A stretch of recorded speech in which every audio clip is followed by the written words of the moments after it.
Arab దేశాల్లో భూమి మీదన హక్కు ఉండదు. భూమి అంతా అల్లాదే, అల్లాకే హక్కు అనేసి అక్కడ భూమిని అమ్మరు. భూమి మీద హక్కు ఇవ్వరు. అక్కడ మనం బిల్డింగ్ కట్టుకోవాలంటే లీజుకి ఇస్తారు. ఏడాదికి ఇంతని. ఆ టర్మ్ అయిపోయాక ఆళ్ళకి హ్యాండ్ ఓవర్ చేయాలి. తిరిగిస్తారా అంటే ఇదివరకైతే కూల్చేసి మళ్ళీ మొదటి నుంచి పెట్టుకోమనేవాళ్ళు.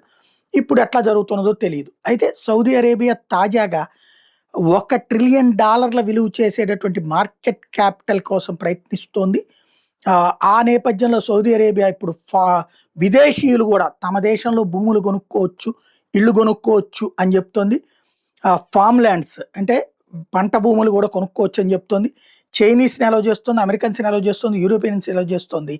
ఫారినర్స్ ఎవరైనా సరే అక్కడ రియల్ ఎస్టేట్ వ్యాపారం చేసుకోవచ్చని గూడా ఓకే చేస్తుంది. సౌదీ స్టాక్స్ గూడా దానికి అంగీకరిస్తున్నాయి. అయితే ఒక్క ఇజ్రాయెల్ వాళ్ళు మాత్రం అక్కడ అట్లాంటి వాటికి ఇజ్రాయెలీ ఆహ్, ఆహ్, వ్యాపారులు మాత్రం పారిశ్రామికవేత్తల్ని మాత్రం అనుమతించబోమని చెప్తోంది.